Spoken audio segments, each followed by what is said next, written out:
नमस्कार, मैं Abhishek Raj, CEO founder easy way. आज हम बात करेंगे Sardar Patel national institute of technology NIT के बारे में। यहाँ पे आईटीआई के विभिन्न ट्रेडों के लिए बहाली आई है, जैसे fitter, turner, machinist, wireman, electrician, COPA और भी बहुत सारे ट्रेड है जिसके बारे में हम चर्चा करेंगे। शुरुआत करते हैं। सरकारी नौकरी है, परमानेंट जॉब है, सैलरी अच्छा मिलता है और इस तरह के कॉलेज में अगर आपको नौकरी मिलता है, क्योंकि ये इंजीनियरिंग कॉलेज है, मेडिकल कॉलेज, इंजीनियरिंग कॉलेज, अस्पतालों, यहाँ पे अगर आपको नौकरी मिलती है तो फ़ायदा ये होता है कि आपके बच्चों के लिए एक सीट रिजर्व रहता है। यहाँ पे आपके फैमिली मेम्बर आराम से पढ़ाई कर सकते हैं, उनके लिए कोई इंट्रेंस एग्जाम नहीं होता है, तो ये फायदे होते हैं। इसके अलावा बहुत सारी फैसिलिटी मिलती है, तो इसके बारे में हम शुरुआत करेंगे, चर्चा करेंगे। इससे पहले मैं आपको बता दूं कि अगर आप आईटीआई किए हैं और सरकारी नौकरी का तैयारी करना चाहते हैं, गवर्नमेंट जॉब करना चाहते हैं, तो इजी वे कोचिंग ज्वाइन कीजिए। नया बैच बहुत जल्द स्टार्ट होने वाला है। हमारे कोचिंग के हेल्पलाइन नंबर पर कॉल करके इजी वे कोचिंग के बारे में और अधिक जानकारी ले सकते हैं। आईटीआई बच्चों के लिए भारत का एकमात्र कोचिंग संस्थान। शुरुआत करते हैं एनआईटी के बारे में। सबसे पहले इस वेबसाइट पाने के लिए आपको गूगल में svnit.ac.in ये डालेंगे तो ये पेज खुल जाएगा। इस पेज के लिंक हम डिस्क्रिप्शन बॉक्स में डाल देंगे और इस पेज पर आएंगे तो आपको इस तरह से इस वेबसाइट का फ्रंट पेज आपको दिखाई देगा। तो ऊपर ही सबसे ऊपर में यहाँ पर देखेंगे कैरियर का ऑप्शन है। इस कैरियर का ऑप्शन पर जैसे क्लिक करेंगे तो आपके सामने दो ऑप्शन आएगा। जो नीचे वाला ऑप्शन है जॉब फॉर SVNIT, उस पर क्लिक करेंगे तो आपके सामने इस तरह के दो फिर से लिंक दिखाई देंगे। तो नीचे वाला जो है recruitment for notification of non teaching position, इस पे आप क्लिक कर लेंगे। जैसे आप क्लिक करेंगे व्यू पेज पे तो आगे आपके सामने एक और पेज खुलेगा। इसमें सबसे नीचे जाएंगे तो यहाँ पे सीनियर टेक्नीशियन और टेक्नीशियन दो पोस्ट आपको दिख रहा होगा। यहाँ पे पहला है सीनियर टेक्नीशियन और ये टेक्नीशियन, ये दोनों में आपको अप्लाई करना है अगर आप आईटीआई किए हैं तो। इसके लिए क्या करेंगे कि यहाँ पे ऑप्शन है अप्लाई ऑनलाइन पे और व्यू नोटिफिकेशन, ये दोनों में से कोई एक काम कर सकते हैं। व्यू नोटिफिकेशन पर क्लिक करेंगे तो आपका नोटिफिकेशन डाउनलोड हो जाएगा और अप्लाई ऑनलाइन पर क्लिक करेंगे तो आपका फॉर्म ऑनलाइन अप्लाई करने का ऑप्शन मिल जाएगा। तो हम अप्लाई ऑनलाइन पर क्लिक कर लेते हैं, जिससे आपको पता चलेगा अप्लाई कैसे करना है। जैसे अप्लाई ऑनलाइन पर क्लिक करेंगे तो फिर आपके सामने इस तरह से एक फॉर्मेट दिखाई देगा, जिसमें सबसे नीचे आएंगे यहाँ पे तो आपका जो टेक्नीशियन और सीनियर टेक्नीशियन है उसका यहाँ पे लिंक दिया गया, देख सकते हैं। ये सीनियर टेक्नीशियन का है और ये टेक्नीशियन का है, ये दोनों का यहाँ पे लिंक है, जहाँ से क्लिक करके आप आसानी से फॉर्म अप्लाई कर सकते हैं। तो मान लीजिए सीनियर टेक्नीशियन को अप्लाई करना है तो इस पर क्लिक कर लेंगे आप। जैसे सीनियर टेक्नीशियन पर क्लिक करेंगे तो आपके सामने एक और पेज खुलेगा ऑनलाइन का और यहाँ पे ऑनलाइन फॉर्म भरने का आपके पास ऑप्शन आ जाएंगे। देख लीजिए, देख सकते हैं यहाँ पे को हम डाउनलोड कर लेते हैं और नोटिफिकेशन आपको कुछ इस तरह से दिखाई देगा। तो आप देख सकते हैं यहाँ पे recruitment for non teaching position, non teaching staff में आपका यहाँ पे बहाली होगा, मतलब मेंटेनेंस करेंगे। एनआईटी में बहुत सारे लैब होते हैं, बहुत सारे मेंटेनेंस होता है जिसका काम आपको करना होगा, देखना होगा। अब यहाँ पे दो तरह की बहाली है। पहला बहाली है यहाँ पे सीनियर टेक्नीशियन का और दूसरा बहाली है यहाँ पर टेक्नीशियन का। सीनियर टेक्नीशियन थोड़ा सा हायर होता है और टेक्नीशियन उसके नीचे होता है। तो दो तरह की बहाली है। सीनियर टेक्नीशियन के लिए 13 पोस्ट है और यहाँ पे जो दूसरा जो है टेक्नीशियन, इसके लिए टोटल 25 पोस्ट है। सीनियर टेक्नीशियन में 13 है और टेक्नीशियन में 25 पोस्ट है और इसमें डिपार्टमेंट दिया गया है। आप देखेंगे जैसे सीनियर टेक्नीशियन के डिपार्टमेंट की बात करें तो पहला है chemical engineering, computer science, electronics and electrical, mechanical engineering, civil engineering, ये अलग अलग डिपार्टमेंट है। Mechanical department, civil department, computer department, इस डिपार्टमेंट के अंदर आपकी बहाली होगी। मतलब एक डिपार्टमेंट में बहुत सारे लोग होते हैं, बीटेक वाला भी होता है, आईटीआई वाला भी होता है, डिप्लोमा वाला भी होता है, सारे लोगों का काम होता है। तो चलिए सीधे हम चलेंगे कि इसमें क्वालिफिकेशन क्या मांगा गया है, कैसे फॉर्म को अप्लाई। लोग यहाँ पर समझेंगे for post of technician, technician के लिए यहाँ पर क्या है, क्वालिफिकेशन दिया गया, क्या एज लिमिट है, सारा चीज यहाँ पे दिया गया है। सबसे पहले हम बात करेंगे नेम ऑफ पोस्ट का। नेम ऑफ पोस्ट आपका टेक्नीशियन का रहेगा, टेक्नीशियन आपके पोस्ट का नाम है। दूसरा है नंबर ऑफ पोस्ट, कितना नंबर ऑफ पोस्ट है, तो इसमें जो दिया गया था उसके अकॉर्डिंग नंबर ऑफ पोस्ट दिया गया है। यहाँ पर क्लियर नहीं लिखा है लेकिन नोटिफिकेशन में नीचे है। इसके बाद पे स्केल कितना रहेगा आपका, तो आपका पे स्केल देख सकते हैं 5200 से लेकर 20 हज़ार रहेगा, मतलब 25 से 30 हज़ार रुपये स्टार्टिंग में आपको सैलरी मिलने वाला है। ये ग्रुप सी का जॉब है। ग्रुप सी का जो है, ग्रुप सी ही टेक्नीशियन में आता है। एज लिमिट की बात करें तो यहाँ पर 27 साल दिया गया है। एज लिमिट आपका 27 साल है, मतलब ये जनरल एज है। इसके बाद अगर आप ओबीसी से हैं तो आपको 3 साल छूट मिलेगा, एससी एसटी से हैं तो आपको 5 साल की छूट यहाँ पर दिया जाएगा एज में। इसके बाद आगे हम बढ़ते हैं तो जो आपका यहाँ पे क्वालिफिकेशन की बात करें कि क्वालिफिकेशन इसमें क्या क्या मांगा है, तो सबसे पहला है कि इसमें जिसके पास 10+2 है, 12th जिन्होंने साइंस से किया है वो इसमें अप्लाई कर सकता है। लेकिन कंडीशन ये है कि 12th में 60% नंबर होना चाहिए। जो 12th किया है वो भी अप्लाई करेगा, लेकिन 60% नंबर 12th में होना चाहिए।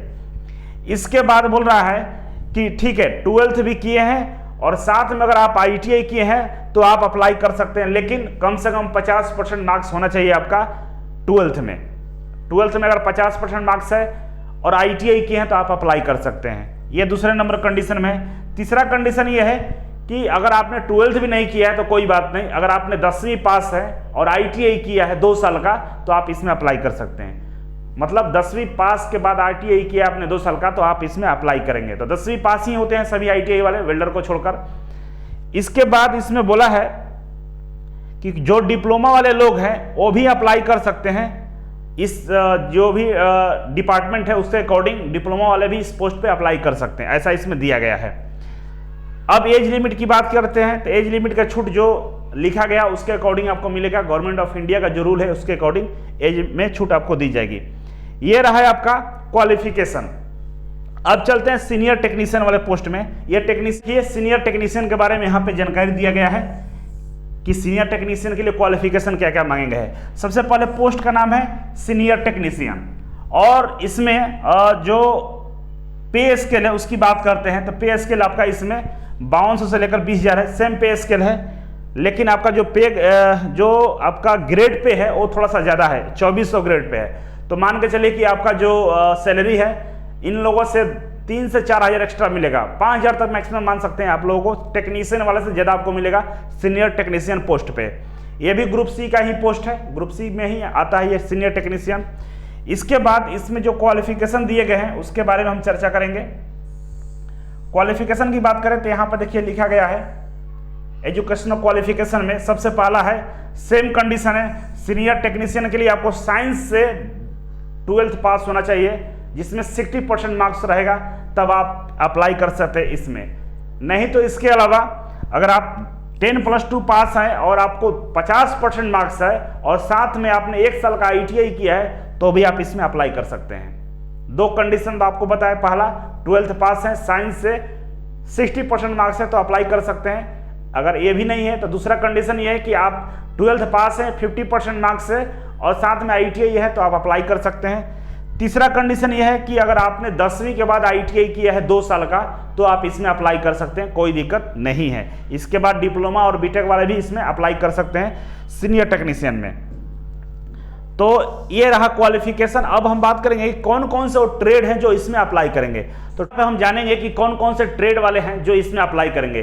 तो ट्रेड के बारे में यहाँ पर जानकारी दिया गया है, लेकिन वो जानकारी आपका डिपार्टमेंट वाइज है। आप लोगों को पता होगा कि इंजीनियरिंग कॉलेज में डिपार्टमेंट होता है, mechanical department, electrical department, computer department, electronics department, chemical department, इस तरह के बहुत सारे डिपार्टमेंट होते हैं। तो जिस डिपार्टमेंट में जिसका काम होता है उसी डिपार्टमेंट यहाँ पे बहाली है और डिपार्टमेंट वाइज यहाँ पर नाम दिया है। जैसे हम बात करें केमिकल इंजीनियरिंग के बारे में, तो केमिकल इंजीनियरिंग डिपार्टमेंट में जो क्वालिफिकेशन मांगा है यहाँ पे दिया गया है कि पहला है कि 10+2 हो तो आप अप्लाई कर सकते हैं। इसके अलावा 10+2 के साथ 1 साल का कोई कोर्स किए हैं केमिस्ट्री से रिलेटेड तो आप इसमें अप्लाई करेंगे। नहीं तो यहाँ पर लिखा गया है कि 10वीं के बाद अगर आपने 2 साल का ITI किया है केमिकल प्लांट में या केमिकल केमिस्ट्री में तो आप इसमें अप्लाई कर पाएंगे, अदरवाइज ये केमिकल केमिस्ट्री वाले में आप अप्लाई नहीं करेंगे। बात करेंगे कंप्यूटर डिपार्टमेंट का। कंप्यूटर डिपार्टमेंट में ITI के कंप्यूटर कोपा वाले अप्लाई कर सकते हैं। तो यहाँ पर कंडीशन ये है कि 10वीं के बाद नहीं, 10+2 के बाद अगर आपने कंप्यूटर से कोपा से अगर आपने ITI किया है तो आप अप्लाई कर सकते हैं। 10+2 के बाद कोपा किया है तभी आप इसमें अप्लाई कर सकते हैं। अदरवाइज अगर आप केवल 10वीं पास हैं तो 10वीं पास के बेस पे आपका 2 साल का कंप्यूटर का कोई कोर्स किए तभी आप अप्लाई करेंगे। मतलब केवल 10वीं पास है और साथ में 2 साल का ITI का कंप्यूटर का कोर्स किए हैं तभी आप अप्लाई कर पाएंगे। 1 साल का किए हैं तो 12th होना बहुत जरूरी है, तभी आप अप्लाई करेंगे। ये रहा कंप्यूटर इंजीनियरिंग का। अब हम आगे बढ़ेंगे तीसरे नंबर पे इलेक्ट्रॉनिक्स इलेक्ट्रिकल डिपार्टमेंट के बारे में बात करेंगे। इलेक्ट्रॉनिक्स इलेक्ट्रिकल डिपार्टमेंट में यहाँ पर दिया गया है कौन कौन से ट्रेड वाले अप्लाई करेंगे। तो यहाँ पर देखिए सबसे ट्रेड का नाम दिया है instruments mechanics, electrical, wireman, electronics, इसके अलावा इलेक्ट्रीशियन, इलेक्ट्रॉनिक्स सिस्टम इत्यादि का नाम दिया गया है। मतलब यहाँ पे इलेक्ट्रॉनिक्स डिपार्टमेंट में, इलेक्ट्रिकल डिपार्टमेंट में अप्लाई करने वाला जो ट्रेड है आईटीआई का वो है electrician, electronics, instrument mechanics, wireman. ये सारे लोग इसमें अप्लाई कर पाएंगे, किसमें? इलेक्ट्रिकल डिपार्टमेंट में। अब आगे हम बढ़ेंगे, दूसरा डिपार्टमेंट की बात करते हैं मैकेनिकल डिपार्टमेंट। मैकेनिकल डिपार्टमेंट में आप देख सकते हैं यहाँ पर दिया गया है Turner machinist, machinist diesel pump machinist, refrigeration and air conditioning RAC वाले, इसके बाद मैकेनिस्ट फिटर, सीएनसी ऑपरेटर इसमें अप्लाई करेगा। मैकेनिकल डिपार्टमेंट में फिटर वाला अप्लाई कर सकता है, टर्नर वाला, मशीनिस्ट वाला, आरएसी वाला, डीजल मैकेनिस्ट वाला, प्लांट ऑपरेटर, ये सारे लोग अप्लाई कर सकते हैं जो आईटीआई किए हैं इस ट्रेड से, किसमें? मैकेनिकल डिपार्टमेंट में। इस तरह से ये सारा चीजें यहाँ पे एक्सप्लेन की गई है, आप इसे डाउनलोड करके समझ सकते हैं। इंपॉर्टेंट है उसको मैं बता देता हूं। अब यहाँ पे अब हम बात करेंगे एप्लीकेशन फी के बारे में। एप्लीकेशन फी कितना लगेगा यहाँ पे? तो जो ईडब्ल्यूएस से हैं, जनरल कैटेगरी से हैं और ओबीसी से हैं, उनको यहाँ पे 1000 रुपये देना पड़ेगा। लेकिन जो एससी एसटी से हैं और जो फीमेल है, जो गर्ल्स हैं, लड़कियां हैं, उनके लिए कोई फी यहाँ पे नहीं लिया जाएगा। ये दो चीजें हैं। 1000 रुपये नहीं लेना चाहिए था, ये पता नहीं क्यों ये लोग लेते हैं, बात अलग है। एससी एसटी कैंडिडेट हैं, जो लड़कियां हैं, उनसे कोई फी यहाँ पे नहीं लिया जाएगा। इसके बाद हम बात करेंगे कि इस फॉर्म को अप्लाई करने के बाद आप जैसे फॉर्म को सबमिट करेंगे, पेमेंट वगैरह सब कर देंगे, इसके बाद इस फॉर्म का प्रिंट आउट लेना है और आपको ऑफलाइन भेजना है। तो ऑफलाइन भेजने के लिए यहाँ पे पता दिया गया है कि deputy registrar establishment Sardar Vallabh Bhai national institute of technology SVNIT लीचनाथ डूमस रोड सूरत 395007 गुजरात। और आप इसे स्पीड पोस्ट के माध्यम से भेज सकते हैं इस एड्रेस पे। इस एड्रेस को आप अच्छे से लिखेंगे इन्वॉल्व पे। अब जब भी एप्लीकेशन आप भेजेंगे तो आपका एप्लीकेशन नंबर आईडी है वो ऊपर लिखेंगे और साथ में किस पोस्ट के लिए अप्लाई किए हैं उसका भी आप नाम यहाँ पे लिखेंगे, ठीक ना? किस पोस्ट के लिए अप्लाई किए हैं, सीनियर टेक्नीशियन में या टेक्नीशियन में। टेक्नीशियन में तो कौन सा आपका ट्रेड है उस ट्रेड का नाम लिख देंगे और एप्लीकेशन आईडी लिखकर आप भेज देंगे। और ये सारा काम करने का जो तारीख डेट है वो 26 अप्रैल है। 26 अप्रैल तक ये सारा काम कर लेना है और आपका एप्लीकेशन मई में पहुंच जाना चाहिए। मई में यहाँ पर दिया गया है डेट जो पहुंचने का 6 मई तक ये ऑफलाइन फॉर्म आपका पहुंच जाना चाहिए। तो इस तरह से दोस्तों इसमें अप्लाई करना है। आई होप कि आप लोग समझ गए होंगे। कोई भी डाउट होगा तो कमेंट बॉक्स में कमेंट कर सकते हैं और आगे भी आपके लिए मैं बहुत सारा गवर्नमेंट जॉब, सरकारी नौकरी का नोटिफिकेशन लेकर आता हूं। तो मैं उम्मीद करता हूं कि आप इस चैनल को सब्सक्राइब करके बहुत सारा बेनिफिट ले रहे होंगे। अपने दोस्तों को भी इस चैनल के बारे में बता सकते हैं। और मेरे पास फेसबुक ग्रुप है, फेसबुक ग्रुप में 2,32,000 लोग जुड़ चुके हैं। अगर आप अभी तक नहीं जुड़े हैं तो डिस्क्रिप्शन बॉक्स में लिंक है, आप वहां जुड़ सकते हैं। तो चलिए आज के लिए बस इतना ही था। Thank you so much.